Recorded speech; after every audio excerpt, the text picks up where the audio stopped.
I would like to give the floor to the representative of the International Association of Independent Journalists, Incorporated. Please, you have the floor.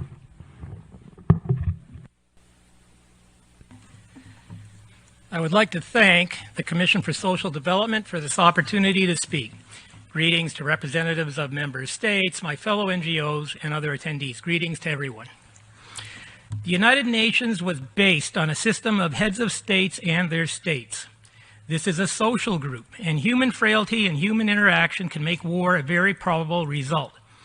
While the United Nations works as well as can be in this paradigm, there is also much humanitarian work that also goes on there. But the United Nations is still based primarily on the system with NGOs and other civil society stakeholders adding input and help. However, what if we tried a new way, an opposite way? The reason for this is because the heads of states and the state system may not work well for global issues when it comes to competitive states concerned mostly with its citizens. Each head of state is a representative of that state and by nature competitive or even combative with other states. I propose a new social group collective model outside of the present social group model, but coexisting together. What if we moved away from segregating the human population into competitive, often combative groups, but instead into one global homogeneous social group of everybody focused on the well-being of all? A model without a leader and decision-making by the collective and not by a representative.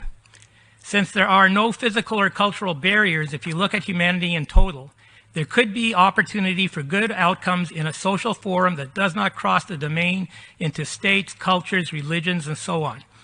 Just the outcome of all of humanity simply working together for the well-being of all globally. This global collective has several advantages over the old model. Certainly the prevalence of war would be remote or even eliminated in this model. The Sustainable Development Goals and contentious issues such as global warming would also move much faster in the system at the United Nations.